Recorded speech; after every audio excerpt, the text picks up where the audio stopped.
From the avuncular relationships that lasts with you through your life to the little nibblings that expand the seats at the dinner table. Good morning, good afternoon, good evening. I'm Jason Burns. And I'm Danny Nucci, and this is the What About podcast. Did I come on too strong with Tim? Because I came in right out of the gates and said I was kind of fangirling on him. No, I thought you were honest because you were fangirling on him. Yeah, I watched like as many of his movies as I could the night before. I was up so late. I was so intimidated by his ability to articulate things clearly and effectively. The words that are coming out of his mouth. I had to look some up after, but you can tell. I was so relieved that he made a literary reference that I actually had read. I was like, thank God. The dude is smart as a whip, and he talks about how, education was so important to his family, and he carries it forward in his family. And then he was so kind to talk with us, as people will see, about how complicated families can be, including his own. Yeah, no, I thought he was so humble in the best sense of the word. Like he was able to, in essence, talk about where he might have been deficient in his life and where he thrived. And education was certainly a place where he thrived. We find out why. We found out why it was important. It has everything to do with family, but don't take my word for it. Our next guest is an actor, a director, a playwright, a screenwriter, a producer, a musician, a songwriter, and he stars in Asleep in My Palm, which is directed by Henry Nelson, who happens to be his son, the very talented, and I say that for a reason, Tim Blake Nelson.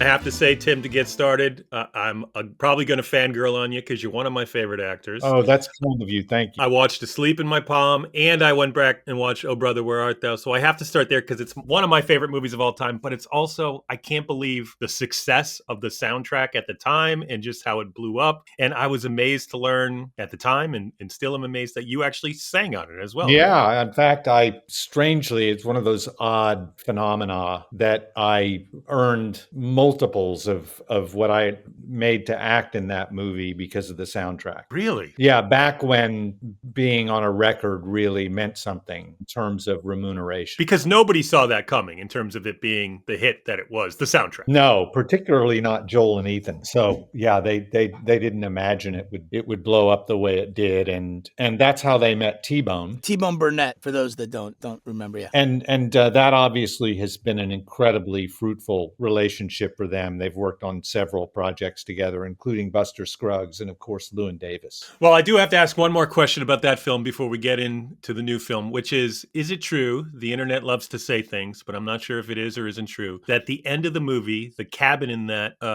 in the third act, is actually modeled after the Evil Dead cabin? Is that accurate? It makes sense. I've never heard that before, but... Generous, Tim Blake, generous. Joel and Sam were friends, and the reason that they met is because Joel's professor, who was an editing professor at NYU, for whom Joel worked, I believe I have this right. There may be some either inaccuracies or lacunae in this description, but I believe it was a professor with whom he then worked because she was an editor after he graduated from NYU film school, got the script and I guess footage from Evil Dead. And she said, well, what do I do with this? And Joel said, this is great stuff. You should edit this. And so she did. And Joel worked on it with her. And that's how Joel met Sam. Joel was involved in the edit of Evil Dead. Very cool. Well, let's jump into the current film because Danny and I were just raving about it before you jumped on. Danny, you wanna start there? Well, it's the genesis of it. I really, because I mean, obviously it's your son directed it and wrote it, and his dad is a playwright as well as an actor and a director. And so I guess, how did he come to you with it? What was the genesis of it? Did you help him develop it? How did it come to be? Because, you know, everybody wants to make a film or has a script, but it's different when it actually gets made. Well, what I always said to Henry when he was starting to make films in college was, I said, I'm never going to finance what you do. There's years of experience in the entertainment business. While you're in college. Mm. So you've got to go and use your own resources and your own grit and your own ingenuity and improvisational skills in terms of creating a dolly out of a shopping cart, that sort of thing. Got to be the Sam Raimi doing Evil Dead, right? That's going back to that. He was making shorts and he decided he wanted to do a feature. And so he wrote Asleep in My Palm, which wasn't his first script, his first full-length script. He'd written several others. Did he give you his would he pass on his full-length scripts? Everything he writes, he gives to me, and we talk about it, and I'll edit for him, so yeah, and we'd always wanted to work together since he was about 12. He said, I want to do this and I want to do it with you. I want us to collaborate. And I believed him because I felt that not only did he have the talent, but he had the work ethic and he had the diligence and also the passion, that level of passion where if you don't end up doing something, you'll die. The old if you don't have to act, please don't do it. Yeah. That's another aphorism that is, I suppose, a cousin to the one that I just don't do it. That's good because that says don't subject us to your acting if you don't have to. But at the same time, I wanted him to develop his own thing. So I said, I'm not going to be one of these dads who hands you 10 grand to go and make a movie. You've got to come up with it on your own. So he wrote this script for Asleep in My Palm, and he'd written about, 40 pages of it, and he gave it to me. And I saw that opening monologue, which we were just talking about, which is fucking great. And he wanted to do it with a music professor of his and a friend of his playing the Beth Ann role, whose name is Beth Ann, one of his close friends. And I said, Henry, I don't think that a non-actor could do this monologue. It's what you've written here is tough. It's not so easy. It's essentially 7 to 8 minutes straight of this one guy telling a story, and that takes building and it has to seem like he's coming up with the narrative, even though it's based on Chicken Little, in the moment, and that is not something you can just hand to a music teacher. Just the memorizing it alone is going to be tough. Well, with your theater background, that's no problem. No problem at all. So I said, let's just see what you come up with, and let me look at the script when you're done, and I'll advise you as to maybe how to solve this issue. So then he gave me the whole script. So there was no discussion of you being Tom at this point? No. That's incredible. That is hard to believe. I mean, obviously, you brought a lot to it. Well, it was inflected with our relationship because it's a father-daughter relationship, but it's very much Henry and me as well. Well, that's what I was going to ask, Tim, is that when you get the script and it's about a parental and child relationship, do you look at it and go, okay, what is Henry pulling from what he knows or knew of? Absolutely. In many respects that I suppose are private to Henry and me, some of them, and then others are just so manifestly and overtly a reflection of our relationship that an audience will infer accurately what they are, and that's fine with us. But he gave me the script, and I said, look, I think I'll play this role if you want, because it essentially going to say no. cares enough. And he said, well, that would be amazing. And I said, well, okay, great. But if I'm going to do it, we're going to need, I don't know, I guess perks is not the right word because we made it for no money. We probably broke every SAG rule in the book. Don't tell anybody. But I'd just done this movie called Old Henry, and it had done really well. And my Henry, had worked in the art department, and the filmmaker, or the financier and the director of that, really admired Henry. And I went to them at just the right time. We'd been accepted at Venice for Old Henry, and it was doing really well critically. And it seemed like the film was going to make a bit of a splash. And so I said, guys, I'm going to play this role, and Henry's going to direct it, and I'll produce it. Would you finance it? And they financed the entire entire budget. They gave us the entire negative cost for the film. Wow. We worked on the role together to fashion it more to me, and we did a pass on the part together to I guess to personalize it even more and particularize it to the relationship, not only between Beth Ann and a guy who was closer to me than what he originally wrote, but also to Henry's and my relationship. And then we went off and made it. But in spite of all my input, and there was a great deal of it, it's still Henry's movie. It absolutely, yeah, it's nobody I know could have come up with this but Henry. It's so particular to his take on what it was to be at Oberlin College in the Rust Belt in the middle of an attenuated, seemingly never-ending recession. Well, that leads me to my next question, Tim, which is so much of the father-son relationship reminded me of the father-son from Cormac McCarthy's The Road. And I'm curious if this is an apocalyptic film without the apocalypse, because you're speaking to a group of people who don't necessarily feel like they're being seen and kind of being left behind. Yeah, it's The Road without the tree of baby carcasses. And and the basement full of people being cannibalized one by one by the people living above in the house.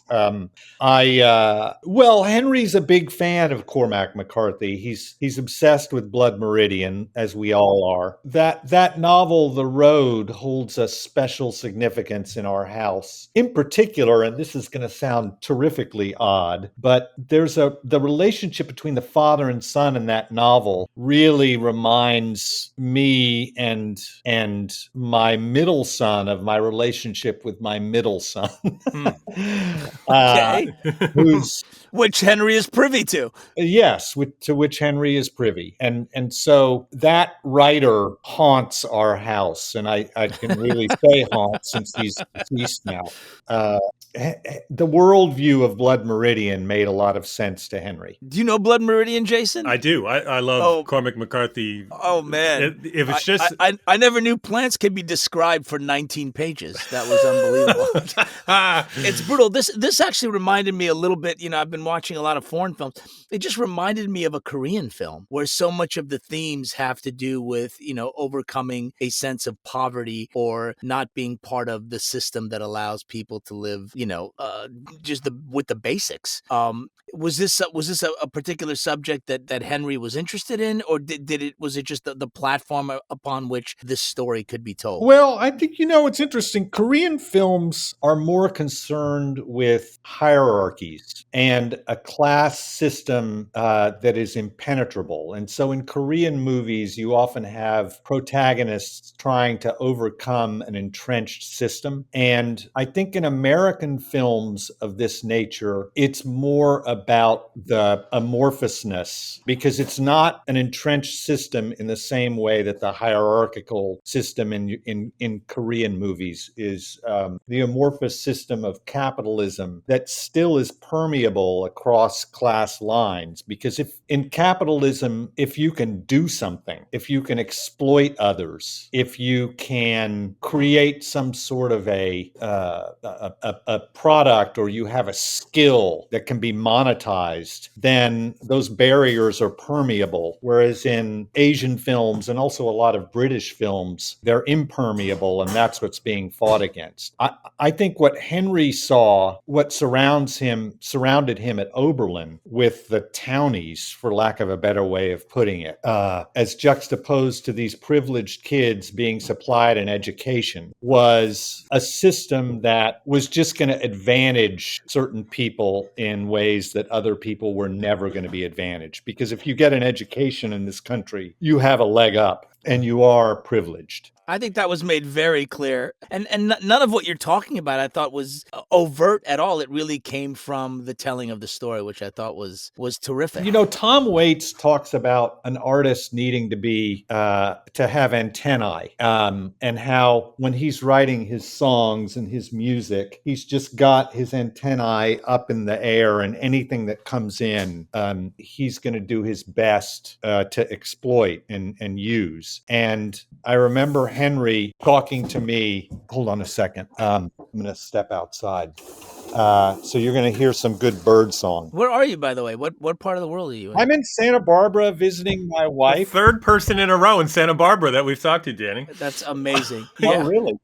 Yeah, she's directing the Crucible nice. here at UC Santa Barbara. And so I'm sneaking visits in between Gigs. various release dates of Asleep in My Palm. It's going to be opening in LA and I think 30 other markets this coming weekend. And I was last weekend, it opened in New York. And so I was there. But anyway, I remember him telling me a story while he was living off campus about this guy, old man, who was bearded and, this sort of Methuselah-like character, who would ride his riding mower down the street with a young woman who was either a lover or a granddaughter. Yikes. On the hood of his lawnmower. Sure. And there it is in the film. And there it is in the movie. And it's just chock-a-block with these weird characters and images like that, like as Tom Waits instructed, Henry just grabbed from his antennae. And anything that made sense in terms of the class disparities of an elite liberal arts college in a town being strangled by a recession, a never-ending recession, he put in there and to great effect. I was going to say that I know why, but the synopsis for this film doesn't do it justice, but you can't really give more without giving it away. And as a writer, I didn't see this twist coming in the film, which usually I do. So I think, kudos to Henry. And also just for a contained film, the scope wise, it has incredible tension. I mean, it opens and you have a sense already, which, I'm not going to give away, but there's something off. And I'll leave it at that for somebody who's going to go see it starts with there's something off and you can't shake it for the entire film, which makes it really compelling. And I guess, was that something that just happened when it went from script to filming it? Was that something that came up in the editing room, or was that something that was throughout the entire storytelling from the beginning? It started with the script, which guided Chloe Kerwin and me. She plays my daughter in the movie. It's an extraordinary young actress. She's terrific. She is wonderful. I mean, you're both wonderful. And so isn't the guy who plays Jose. I'm giving him props too. Barrett Abramson and Grant Harvey and Gus Burney and David Aaron Baker. There's your whole cast. The performances are wonderful in this film. Mm-hmm. I know like 10 Jose's in my small town, by the way. So I think it starts with the writing and then the cinematography by Tatiana Kristevsky. Easy for you to who say. Shot this wonderful film called the Serbian DP who shot this wonderful film called The Load that I recommend to anyone. And our editor, Max Miller, and also Henry's score. Henry wrote with his friend Will Curry. They wrote the score for the film, and it all comes together to create as you say, a tone of a foreboding tone. Which makes what really keeps the I mean, for me, it's what made it compelling. Like I wanted to shake this friggin' feeling off, and I was waiting to see what was going to shake it off, and then obviously what happens, which I'm not going to divulge. Yeah, but that's I got to give all credit to Henry. There was you can't give all credit to Henry. You're in almost every frame of the picture. Well, I've certainly contributed, but tonally, I think it's underrated what tone demands of a director and writer. And well, you've worked with the masters of tone a number of times. Coen, yeah, I have, yeah. I mean, you want to talk about the masters of tone? There they are, the Coen brothers. I'm sorry, but I interrupted. Yes, the Coens are masters of tone, and I've worked with some other pretty extraordinary people. I'd put Joel and Ethan at the top of the list, but what do the great directors with whom I've been able to work have in common? They understand coherence of tone.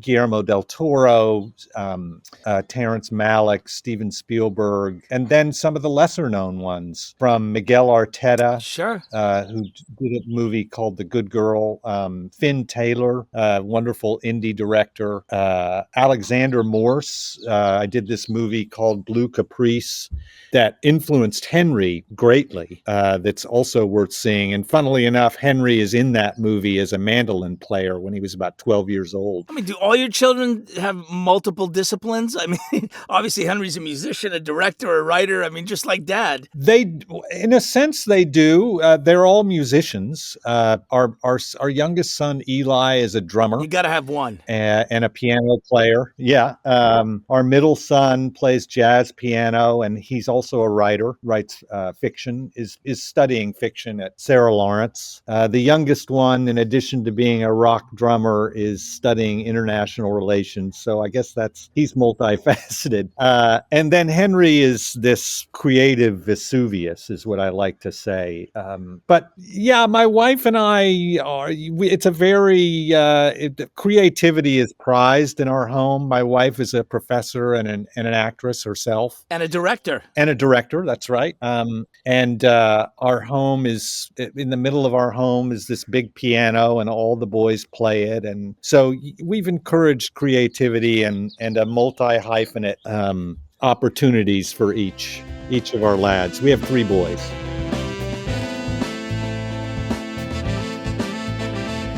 What about family?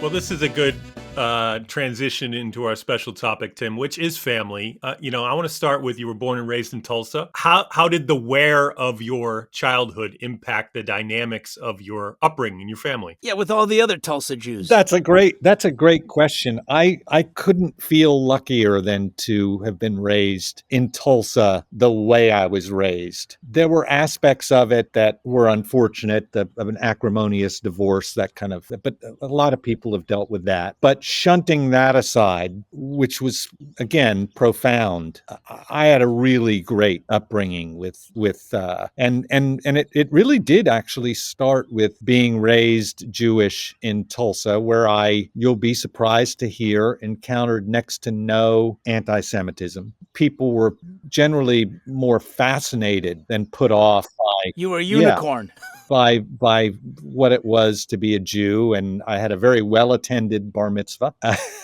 One of my good friends lives in Broken Arrow, and he always talks about how it's far more accepting than what people assume. Yeah, I didn't really encounter much anti-Semitism until I got to New York. Wow. I was raised effectively by Europeans in Tulsa because my mother's family, who'd moved there almost entirely, in terms of her parents and aunts and uncles, were all Holocaust refugees. And they were German Jews, so by and large, and in particular my maternal grandfather, they were extremely well educated, as were both of my parents. And so they were going to have none of Southwestern upbringing that was more about the outdoors than book learning. We were in school constantly, whether we were in formal school or not, writing essays at home. We were assigned books to discuss at the dinner table. There were very few casual discussions at the dinner table. It was usually topics introduced for debate. Was your mom born in Europe, Tim? Yeah, she was born in England, raised in Germany until she was 5, and then finally they fled and got to the U.S. in 1941. So you had a little bit of that Holocaust survivor, by damn it, you're going to live. You're going to live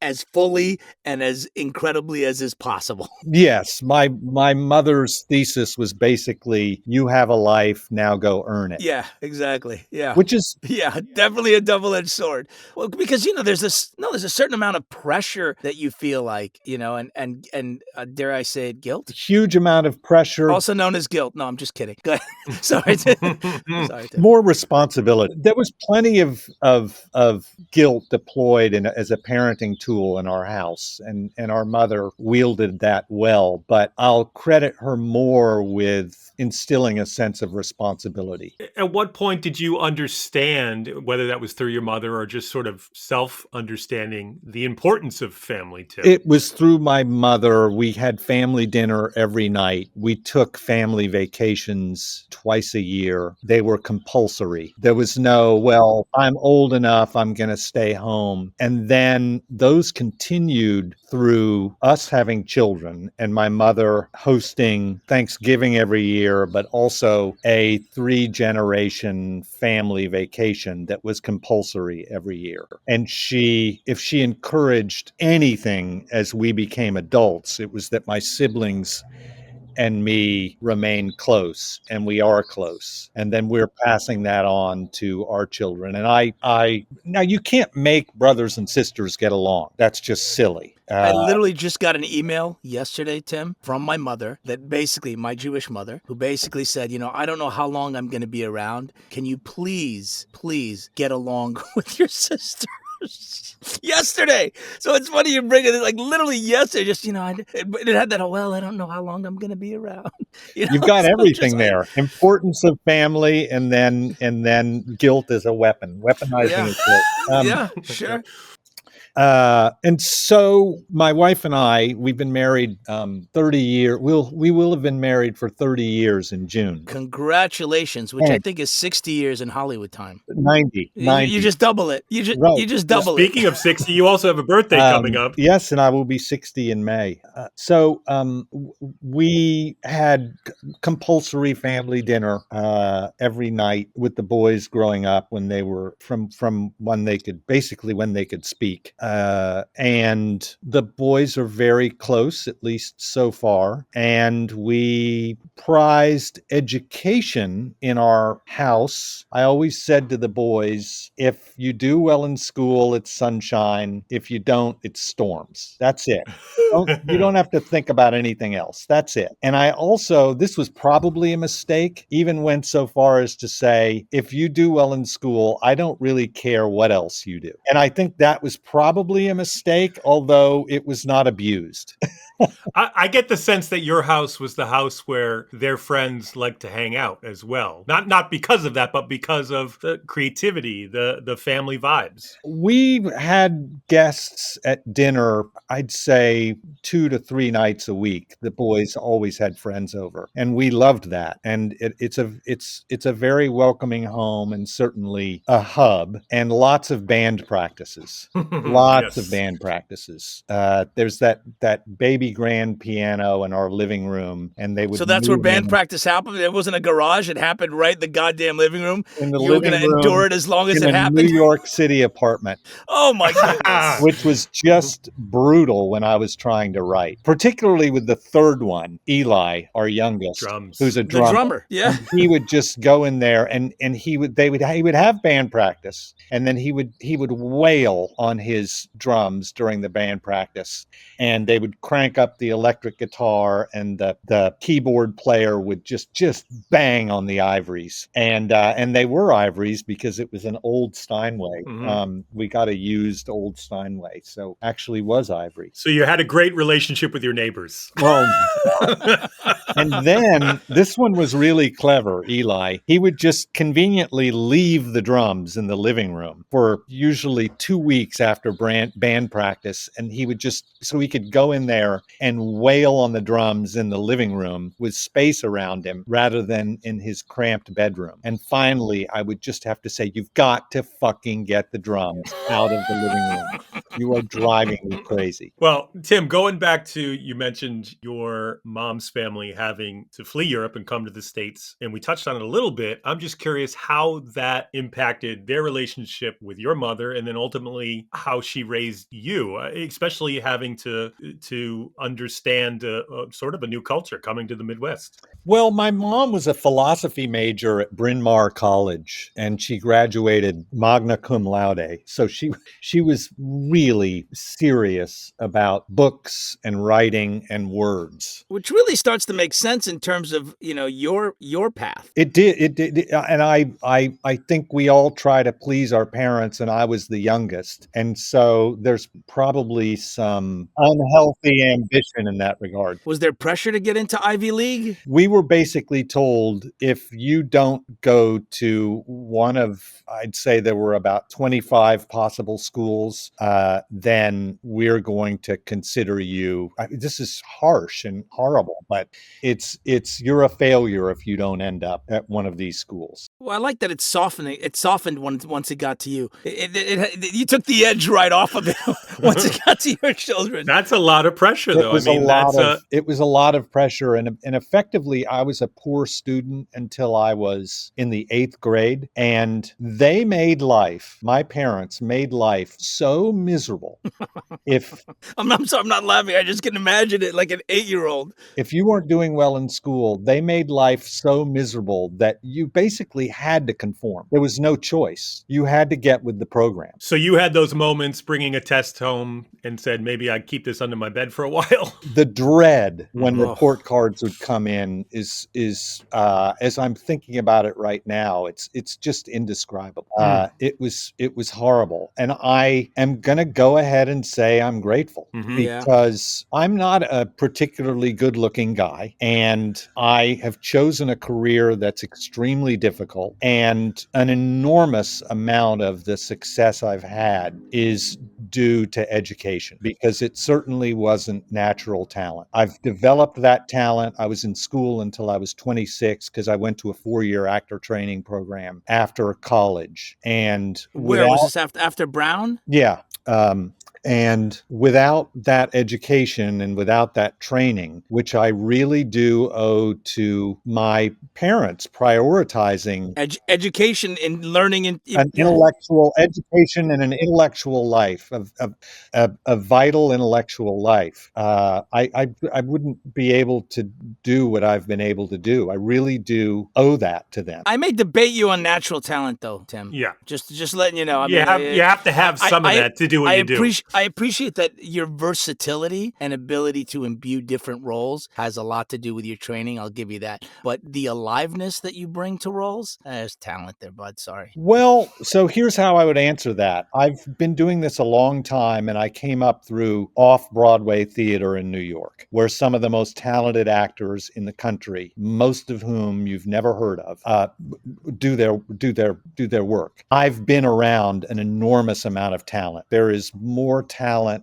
than people. There's a tremendous amount of talent in this country that goes unrecognized. That's kind of my point. And so really, you're talking comparatively. Well, no, I'm not saying there are many actors in New York, and I could just name them and not stop, working off Broadway who don't work in movies for reasons that have nothing to do with talent. Sure. Yeah. Well, Tim, let me ask you this. Like you mentioned that dread of bringing a report card home. Later in life, as an adult working in film, does the positive feedback from a director mean more, do you think, because of that? Like, is that something that maybe earlier in your career you searched out? That's interesting. I've had plenty of positive feedback from directors, and really good directors. And this is particularly true early in my career, I've gone to see the films and I've thought, what were they talking about? I actually failed them.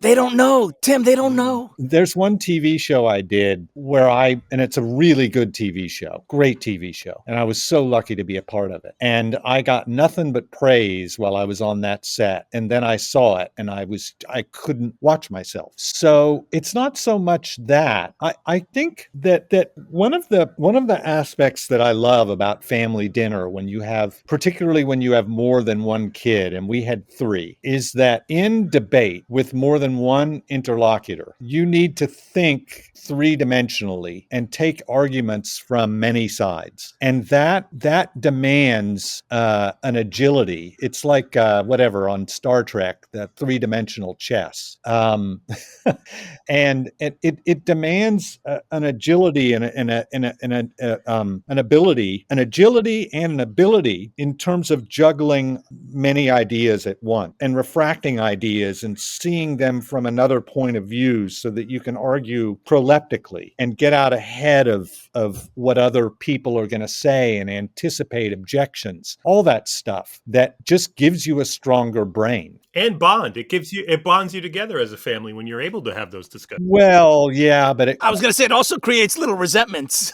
yeah, you have to be careful with it. And there were times when I felt I did my boys a disservice, and I blame myself more than my wife was very protective of the boys in this regard, and I probably could have been more so. But what that gave me as an actor, I think that has served me, is that I've been able to watch myself and change and recognize deficiencies and frailties and areas in need of improvement as I've developed as an actor over the years. There's a wonderful acting guru teacher named Bill Esper, and I never studied with him, but I know people who have, and I met him a couple of times, and he said it takes 20 years really to become an actor. And in part, I now understand what he was talking about, and the ability to improve, to recognize how you can improve, to develop a technique is essential. And I, again, look back to the rigors of dinner table conversations as a part of that, as strange as it sounds. What's interesting is that at the start of a career, 20 years seems like a long time, but looking back, you go, oh, that really wasn't that long. Well, it doesn't mean you can't have success along the way, but there's something to be said with being able to identify where progress needs to be made without it being indicative of who you are as a person or as a human being, where you're not necessarily judging whether you have talent or worth. You're just looking at where improvements can be made. You know what? That's a great point, and it illuminates another aspect of all this, because in dinner table conversations, just like in Harkness, around a Harkness table in a classroom with other really smart kids arguing their points, you develop a thick skin and also an ability to recognize where you're falling short and not to be completely debilitated by that, but to say, all right, I'm just going to get better, and that's a good thing. Well, it's also just, given being a dad and having been a dad and watching your kids grow up and growing up in your household, you can sort of see how overcoming whatever obstacles were put in front of you by your parents was part of who you became, and allowing your kids to have that same experience is it's hard to do because you just want to protect them all the time. But there's something to be said to watching them overcome their hurdles from the sidelines rather than moving the hurdles a little lower each time. Well, and Danny knows this, Tim, but my son broke his arm yesterday on his 12th birthday and doing something that I always said was not good. But in that, I see the value of that he needed to go out and find himself, and whether he got hurt or not, he is still, it's the same thing that I probably push back on with my parents. And, families are complicated, and we got to give the kids a little bit of freedom to find themselves. We do. And I think inevitably you do that because the kids have some say, and they're going to want to do that, and they're going to want to strike out on their own. And my wife and I have watched that to varying degrees with each of our three children, who, as many people would say about their kids, if they have more than one, have many commonalities, but also couldn't be more different. They come out who they are. It's funny. I need you to watch that develop over time.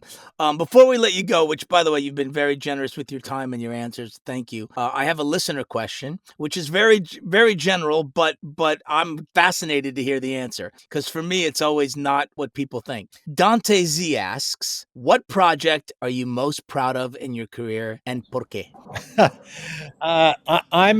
That's a perfectly valid question. I remember this story. I remember this moment years and years ago. I was in a very bad mood, selfishly, solipsistically sitting at home because I'd had this wonderful... Solipsistically? Yeah. Help me out. I mean, look, there was a few you threw out, which I got the gist of, but solipsistic... Just thinking about yourself and what's in your immediate vicinity, everything in terms of the self. Just not thinking, everything in terms of the self. And I'd done this wonderful role in Central Park playing the fool, Thersites, in Troilus and Cressida. And this is where the solipsism comes in. I thought, well, now that I've played this part and shown audiences and the New York theater community, what I can do, everything's going to be clover for me from here on out. And when the play ended, and it wasn't extremely well reviewed, and I wasn't extremely well reviewed, to say the least, and I was just back being an unemployed actor sitting alone in my apartment. And my friend Lois Smith, the wonderful, legendary actress, called up to just say hello and see if I wanted to go have lunch. And I was in a bad mood, and she said, "What's wrong?" And I just said, "I'm just so frustrated." And I explained to her how I didn't understand why the seas weren't parting for me after this performance. And she said, "Tim, it's not about one performance for an actor, and particularly an actor like you. You're a character actor. It's about an accumulation. It's about all the roles you play, not one role." And so I suppose that's how I would answer the question. It would be very easy for me to talk about what a great time I had on Oh Brother, and I certainly did, or Buster Scruggs, or Asleep in My Palm, working with my son. But each movie brings its own set of delights unique to that film. And it's ultimately, therefore, all the movies and just getting to live this life. And I'm incredibly grateful to that. And I hope I get to keep doing it. I got one more selfish question, Tim, and that's going back to your Brown University days. How important was the Avon Cinema on Thayer Street to your falling in love with film? I love the Avon Cinema. In fact, I when they renovated, I absconded with a pair of seats from the Avon.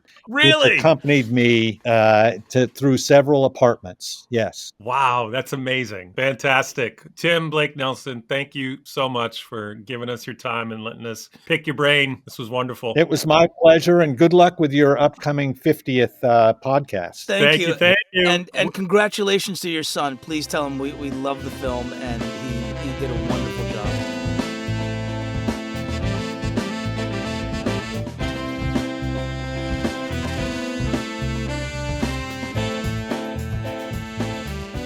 Oh man, I'm so sorry you had to cut that short. I mean, I don't think it's a short one. I think it's a long one, but I was so, I don't know, man, sort of mesmerized by the way that he framed things and his, I guess what can be called philosophy or understanding of life at this point. I wanted to ask him about other things besides family.